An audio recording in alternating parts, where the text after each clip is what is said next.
ಭದ್ರಾ ಜಲಾಶಯದಿಂದ ತುಂಗಾ ಮೇಲ್ದಂಡೆ ಕಾಲುವೆಗೆ ನೀರು ಬಂದಿದೆ. ಆದರೆ ಈ ನೀರನ್ನು ಕೃಷಿಗೆ ಬಳಸಿಕೊಳ್ಳುವಂತಿಲ್ಲ. ಕೇವಲ ಕುಡಿಯುವ ಉದ್ದೇಶ ಮತ್ತು ಕೆರೆಕಟ್ಟೆ ತುಂಬಿಸಲು ಮಾತ್ರ ಬಳಸಿಕೊಳ್ಳಬೇಕೆಂದು ಹಾವೇರಿ ಜಿಲ್ಲಾಧಿಕಾರಿ ಆದೇಶಿಸಿದ್ದಾರೆ.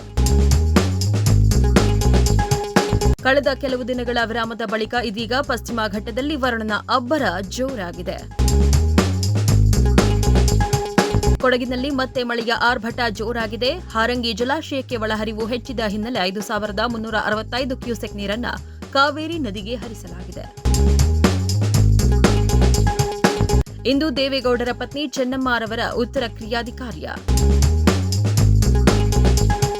ಉದರ ನಿಮಿತ್ತಂ ಬಹುಕೃತ ವೇಷಂ ಎಂಬ ಮಾತಿನ ಹಾಗೆ ಇಲ್ಲೊಬ್ಬ ಹೊಟ್ಟೆಪಾಡಿಗಾಗಿ ಅಂಗವಿಕಲರ ರೀತಿ ಡ್ರಾಮಾ ಮಾಡಿ ಸಿಕ್ಕಿಬಿದ್ದಿರುವ ಘಟನೆ ಬ್ಯಾಟರಾಯನಪುರದ ಐಟಿಐ ಲೇಔಟ್ನಲ್ಲಿ ನಡೆದಿದೆ. ಕೆಲಸದ ಅವಧಿಯಲ್ಲಿ ಗ್ರಾಮ ಪಂಚಾಯತ್ ಅಧಿಕಾರಿ ಮತ್ತು ಸಿಬ್ಬಂದಿ ಸಿದ್ದರಬೆಟ್ಟದ ತಪ್ಪಲಲ್ಲಿ ಮದ್ಯ ಸಹಿತ ಪಾರ್ಟಿ ಮಾಡಿದ್ದ 6 ಜನ ಪಿಡಿಒಗಳನ್ನು ಸಸ್ಪೆಂಡ್ ಮಾಡಲಾಗಿದೆ. ಗ್ರಾಮೀಣಾಭಿವೃದ್ಧಿ ಸಚಿವ ಈಶ್ವರ್ ಖಂಡ್ರೆ ಅಮಾನತು ಆದೇಶ ಮಾಡಿದ್ದಾರೆ.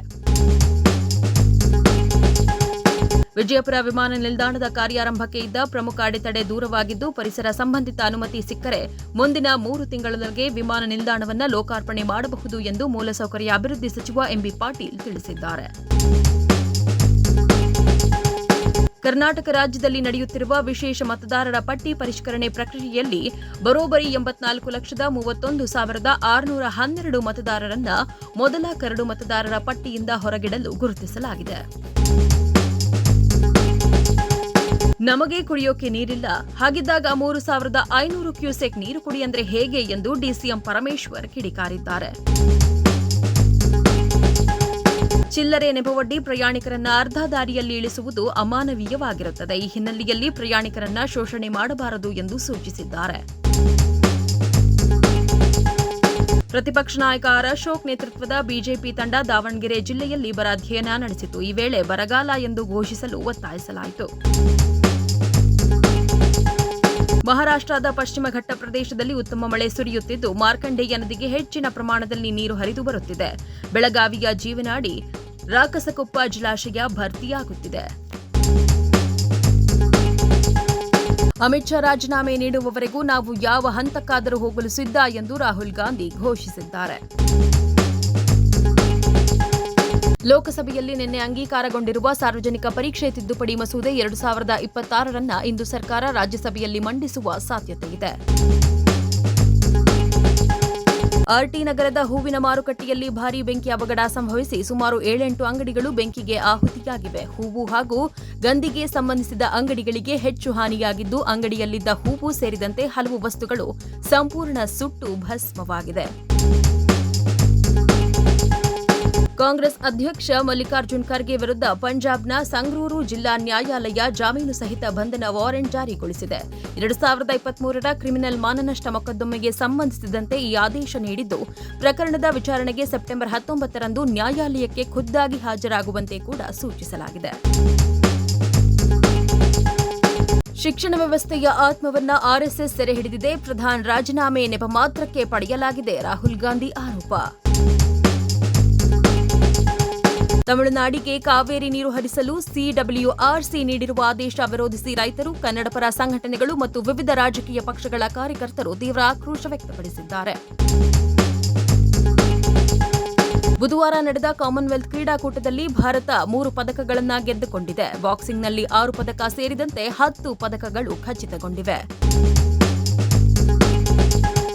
ಭಾರತ ಟಿ20 ತಂಡದ ಆರಂಭಿಕ ಆಟಗಾರ ಅಭಿಷೇಕ್ ಶರ್ಮಾ ವಿರುದ್ಧ ಮಾಜಿ ಕ್ರಿಕೆಟರ್ ಕೃಷ್ಣಮಾಚಾರಿ ಶ್ರೀಕಾಂತ್ ಅಸಮಾಧಾನ ಹೊರಹಾಕಿದ್ದು, ಅವರ ವಿರುದ್ಧ ಕಠಿಣ ನಿರ್ಧಾರ ತೆಗೆದುಕೊಳ್ಳುವಂತೆ ಆಗ್ರಹಿಸಿದ್ದಾರೆ.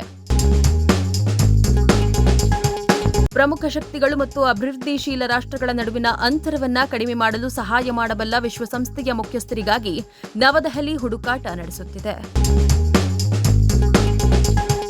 ರಾಜ್ಯದಲ್ಲಿ ಮಳೆ ಕೊರತೆಯಿಂದ ಬರ ಪರಿಸ್ಥಿತಿ ಹಿನ್ನೆಲೆ ಬಿಜೆಪಿ ರಾಜ್ಯದಾದ್ಯಂತ ಬರ ಪರಿಸ್ಥಿತಿಯ ಅಧ್ಯಯನಕ್ಕೆ ಮುಂದಾಗಿದ್ದು, ಇಂದು ಸಿಎಂ ಸ್ವಕ್ಷೇತ್ರ ಕನಕಪುರದಲ್ಲಿ ಬಿಜೆಪಿ ನಿಯೋಗ ಬರ ಅಧ್ಯಯನ ಪರಿಶೀಲನೆ ಮಾಡಿದೆ.